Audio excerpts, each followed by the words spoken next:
going down, everybody? Welcome back to another episode of Commander Ad Populum. Commander for the people, by the people, for the people. This is episode 22.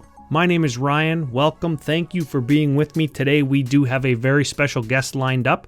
I'm going to cut to that interview in just a quick sec, but we do have to take a moment or two to do some official podcast business. First of all, I'd very much like to thank my sponsor, FusionGamingOnline.com. They are there in Winnipeg, Manitoba for all of your gaming needs. If you're within the country of Canada, the Great White North, feel free to check them out.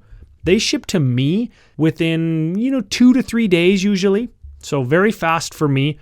I'm sure if you're elsewhere in Canada or anywhere in North America, they can get you your cards quite quickly. So check them out. I mention the shipping because often when people commission me to paint cards for them, if they want to send them and want to avoid the international shipping rates, I just get them to buy them from Fusion, send them to me. I can paint them real quick and get them on their way to you, usually within inside of a week. So if you're interested in altered art cards, you can head over to FusionGamingOnline.com. And of course, head on over to Patreon.com/CadPopCast to see any of the benefits to becoming a patron. They include perks like on-air thank yous in the podcast, and of course, discounts on altered art cards, and your card being featured on the altered art tutorial video content as well. So if you want to see me paint your card or learn how to paint cards, head over to the Patreon page. It's all for free there.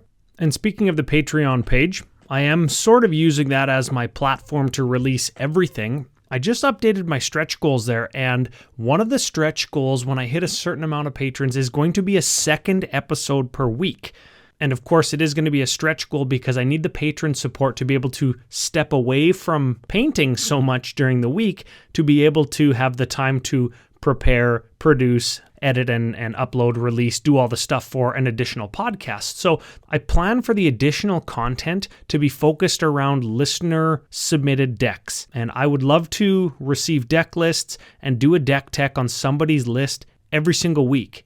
That helps me learn. It helps me become a more well-rounded or better brewer, what have you. If you are into learning what I think about your list, of course, send it in. And when we get there together, we can share a podcast. So super excited about that, but it is a long-term down the road type goal. So again, if you're interested in that, head over to the Patreon page. It's in the goals section along with some of the other plans that I have going on there. So as with every week, this episode's topics will be included on the Facebook and Twitter pages for Commander Ad Populum. You can find both of them by searching Commander Ad Populum or at CadPopCast on Twitter. Please feel free to comment on this episode if you'd like. If it does mean anything to you like it does for me, it's very important for me to do this episode if we are a community-based podcast.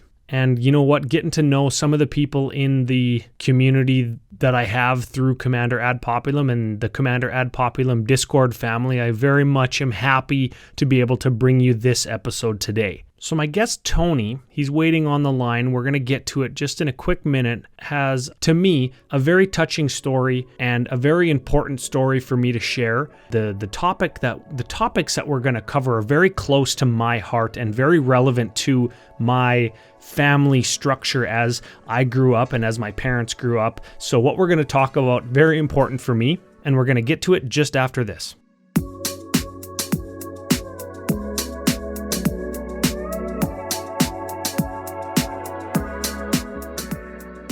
Okay, we are back, and I've got my guest on the line. Tony, can you please introduce yourself? Hey, man. My name is Tony Del Prete.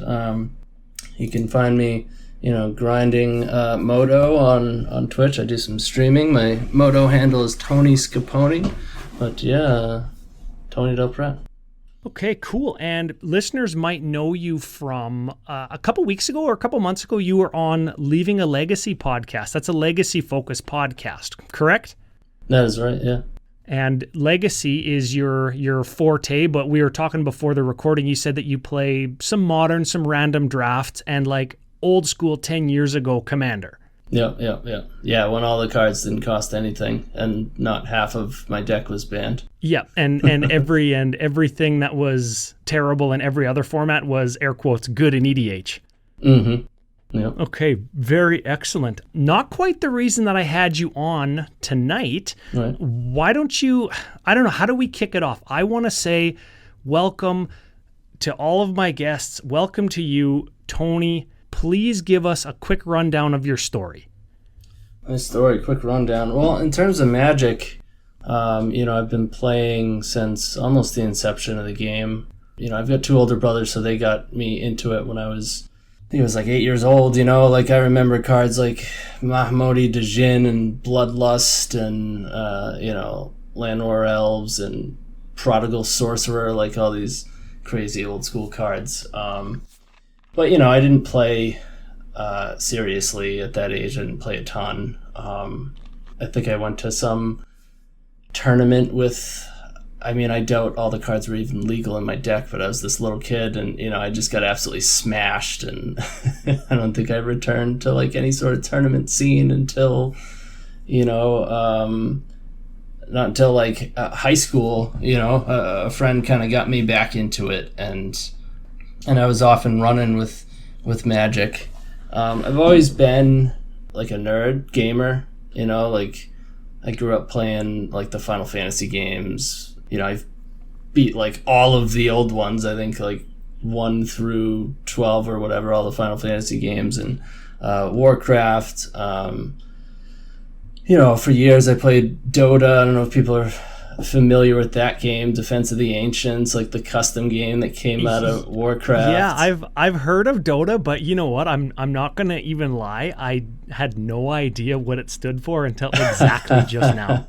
I'm kind of exposing myself as the doesn't do any kind of other gaming other than Diablo 2 back in the day, and now Magic the Gathering. That's me as a nerd, everybody. I hear that. I used to play Diablo 1, Oh, yeah. I guess all of what you said makes me think, okay, you played when you were a little kid, you got smashed, but for some reason you came back to the game. And I think a lot of people can relate to, leaving the game and then coming back. Nobody ever quits. Right. And that exact phrase makes you chuckle, because maybe that strikes a little bit of a nerve with you. So it's crazy. Tell me what that phrase makes you feel. When you say that, like, people say cigarettes and nicotine is harder to quit than heroin, and it was like I was living proof of that for a very long time. It's actually only just recently did I finally quit my last nicotine product, like a few weeks ago. That being like the nicotine gum, and before. So it's really been a process. But you talk about Magic and you never leave, and it's like there should be a new phrase, like the only thing. Magic is the only thing more addicting than the both of them. It trumps everything. Yeah, and here's the thing. Joking aside, I've said this on the cast before, they don't call it cardboard crack for nothing. No. Right? So talk to me about that a little bit, because tell me about that part of your story. I'm very interested in it, and I'm sure there's a lot of information and lessons that we can learn from you, because you actually speak about this kind of thing on a pretty regular basis, correct? Oh, yeah. Yeah. So, I started... As much as you want. Right. As much as you want to share. No, man, I'm an open book when it comes to that thing. Especially recently, I put it out there on Facebook even, publicly on Facebook, because, I wanted to wait until a time where I had a significant amount of, recovery and clean time behind me. I did just celebrate 5 years in July. Oh, wow. Yeah. Like not a drop, nothing, absolutely nothing. But yeah, because, not everybody understands, and like you get a couple of years and people might judge you, and, so maybe. Yeah, I remember when a few years ago when my mom's brother, my uncle, was living with them, they celebrated 100 days. Mm-hmm. And that was like the first kind of big milestone for him. And it wasn't long after that where it kind of, he moves out. 100 days. That's a good enough, safe enough time to be on your own again, and it's not always the case, right? No. No, as I understand it, I have a disease, and as long as I'm seeking, and I found treatment that has helped with the symptoms of this disease, right? Like, with any disease, you're going to suffer some symptoms, and when you find treatment that helps, like, at this point, I'd be insane to stop that treatment. I'll just using is just a symptom of this disease, right? For me, it's not just the use of drugs, right? It's if it smells good, looks good, feels good, tastes good, sounds good, like I want it. I want more of it. And you want it now. Right. I want it now. I don't want to work for it. And at this current time, I don't care about the consequences. Right. That's right. I remember you saying that on the Leaving a Legacy cast. Maybe you said a couple things in regards to this type of conversation on the Leaving a Legacy cast as well. I'll put a link to it in the show notes if anybody wants to take a look at it. You said that back in the day when you were playing a lot of paper Magic and tournament grinding, you had to sell some cards. And I want to touch on that a little bit, because as gamers, I was just talking to my wife yesterday saying every gamer that I know, everybody that's into pop culture, any geek, any nerd, any way that any of us classify ourselves, we all have a little bit of a hoarding tendency. And to me, a lot of that identifies quite closely with somebody who has addictive tendencies. So what you're talking about to me, and what you said on Leaving a Legacy cast, sounds a lot like it's relatable to gamers who collect or even hoard Magic cards or Funko Pop figures or video games or whatever it is. What do you think about any of those kinds of ideologies? Well, like I said, an addiction can be anything.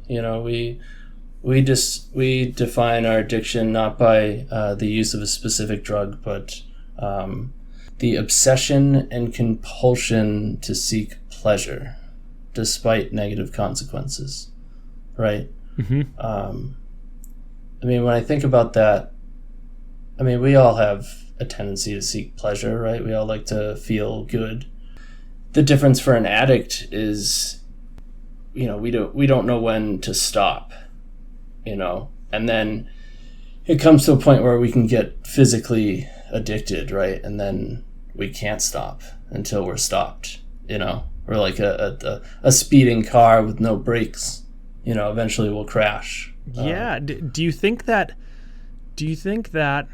again, just relating it back to gaming, do you think that this type of addiction that you're talking about is possible with things like Magic the Gathering? Or I know Fortnite is a big thing with addictions and the fear of missing out. I know loot boxes. Absolutely. There are countries in Europe that are restructuring some of their gambling laws to change what you're allowed to charge or sell in things like loot boxes. Is this something that we should be worried about in the gaming community? For me personally, they went hand in hand, right? Like, I had to get high to do anything. At a point in my life, I had to get high to be able to function. And then it was like, I wanted more, obviously, as an addict. Like, it's never enough, doesn't matter what it is. So it was, I got high and, played video games, if that's what I was doing at the time, or Magic, right? Yeah. And I think the sad part kind of is that, like, if I wasn't able to get high, I didn't want to play Magic, right? Well, you don't want to do anything, right? Right. So is there linked with addiction, is there depression involved or extreme anxieties if you don't get your high? Is that what it is? Or is it, and I'm ignorant because I'm not an addict. I only have experienced addiction from the outside looking in. Is there anxieties when you're not high and that's why you get high? Absolutely.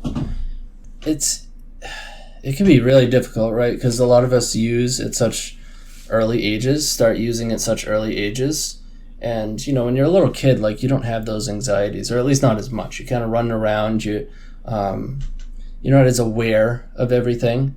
And as you go through those fundamental growth ages, you kind of like come into the world and start being more aware of things, and more things can, give you stressors. But you go through those experiences, right? A normal person goes through those experiences. Certain things give them stress. They overcome this, they overcome that, or they don't overcome this, and then that becomes a fear, and or it just rolls off their shoulders because it's not something that they continue to worry about type thing. Right. But the difference with an addict using is we don't go through those experiences ourselves because it's not us. It's us on drugs. So then when we come to a situation where we're not on drugs, it's completely new.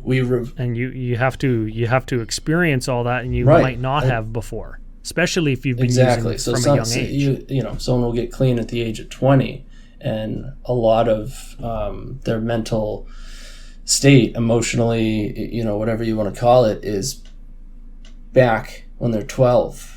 You know, in a lot of ways. I mean, that's not. Yeah, their social skills or their problem-solving skills might be underdeveloped because they've never used that part of their brain before. If you've never gone into a grocery store clean, you know, ever since you can even remember, the amount of anxiety involved in simply doing that, you know, it's. How do you shop for food? There's thousands of products. What do I pick? Right. Like that? Right.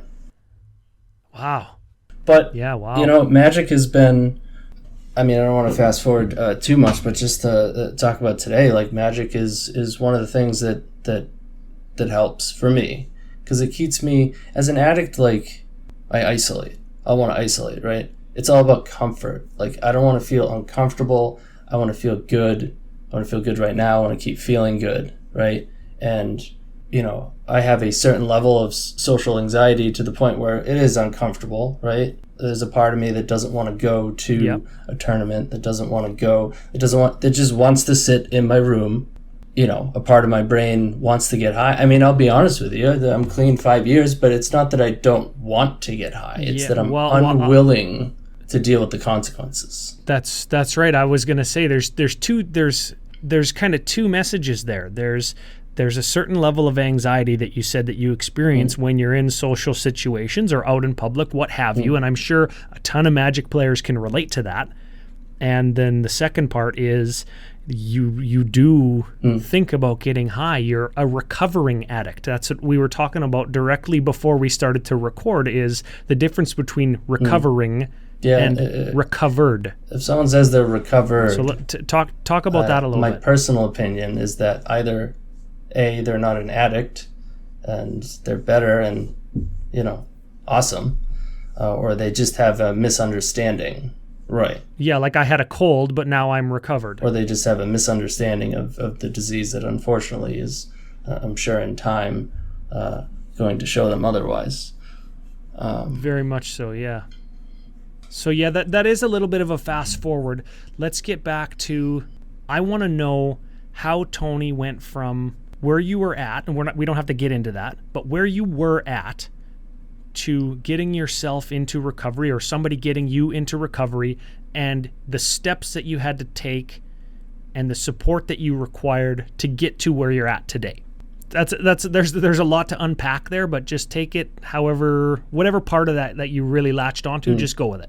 Sure. I mean, these days, man, I tell my story with varying lengths of time to, you know, sometimes I'm sharing with a couple other people at like a sober house or something, and I've got 2 minutes to share, you know, or I've got 10 minutes, 15 minutes, you know, so yeah, you know, like initially using, right, like getting high was innocent, you know, and then it turned into you know, like I know it's something that I want to do, something that I like doing, and it's just a matter of managing it, right? Is that in high school? Is that in middle school? So yeah, innocent would be like middle school. You know, I started when I was 12, 13. That's like 8th or 9th grade. Am I doing my math close?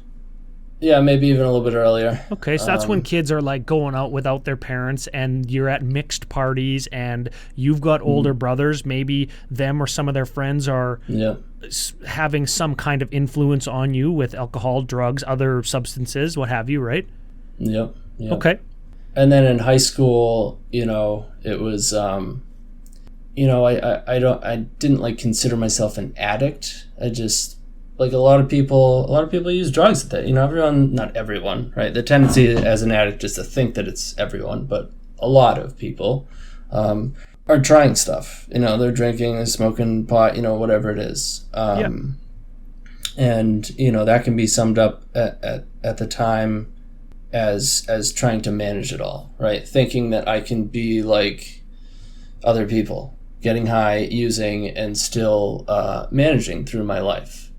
The way us addicts define being an addict is when our lives are unmanageable as a result. Because plenty of people smoke pot and their lives don't become completely unmanageable. Plenty of people drink and their lives don't become completely unmanageable. Plenty of people smoke a little too much and at some point go, oh, I got to cut back, and their lives aren't completely unmanageable. Can I'll interject just slightly for the Magic players whose collections are out of control.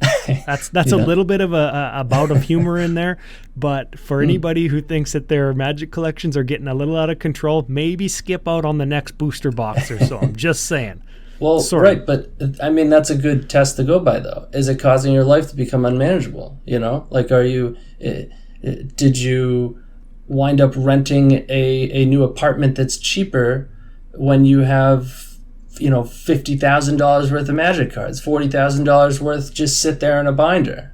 That's real it's life. An extreme right? example, but and I mean it's not that extreme because Magic cards are worth that much. And I was going to use the example of if you're late for work in the morning because you needed to take like 17 selfies at Starbucks, maybe you have a little bit of an Instagram or a social media addiction. That's a real thing, is it not?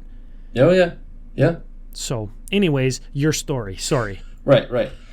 So, innocent using, followed by managing it, relatively successful. My life wasn't completely unmanageable in high school, ups and downs. And then, this disease is progressive. Addiction is progressive. It gets worse. It doesn't get better. So it turned into realizing and understanding that I had a problem, but still thinking I could manage it.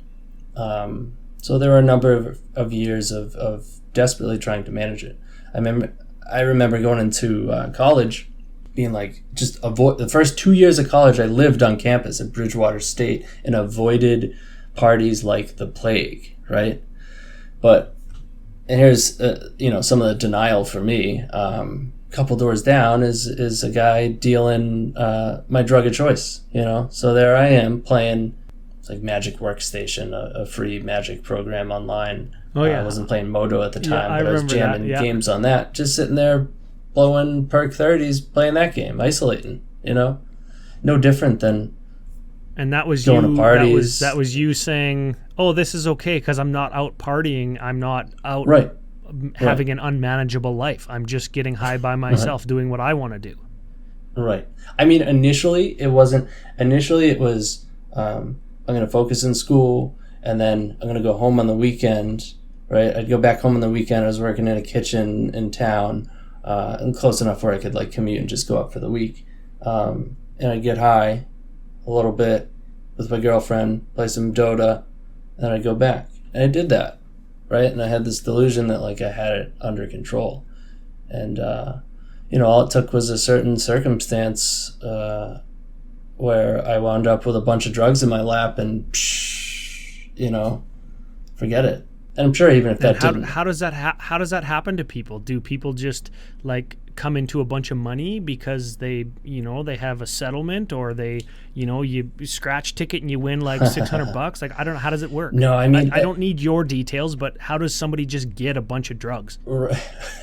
Well, yeah. I mean, for me, it was a weird situation, but even if that didn't happen, I was slowly progressing, So this was maybe just like the straw that broke the camel's back type thing?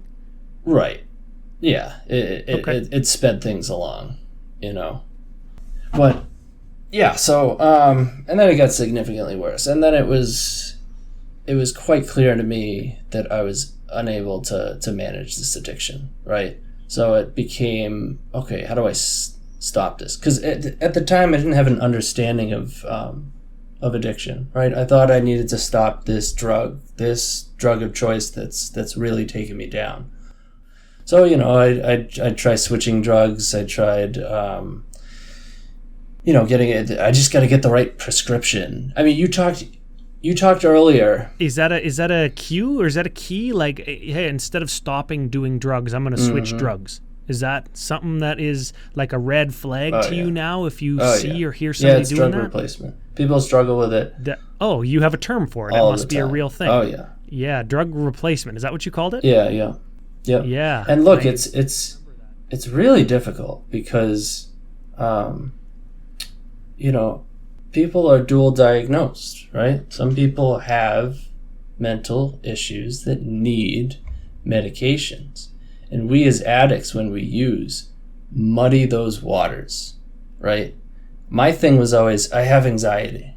I need something. If I could just get rid of this anxiety, if I could just get a benzo prescription, I'll be good, right? Yep. Come to find out, years later, when I finally get clean, when I finally experience, a substantial amount of clean time, I come to the understanding that I don't have an anxiety disorder, right?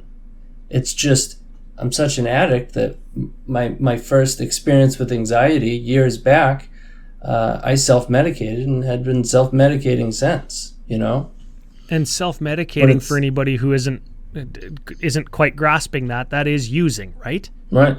If you're taking some substance that wasn't prescribed to you by a doctor and isn't something that isn't medication, people can joke about self-medication being, going to the gym, going for a jog. That's self-medicating in a way, but self-medication, if you have extreme anxiety disorder of some sort and you need a prescription drug for it, right.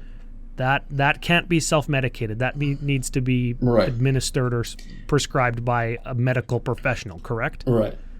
But look, that's my experience, right? I am fortunate enough to have found out through this process that I don't need medications for mental health issues.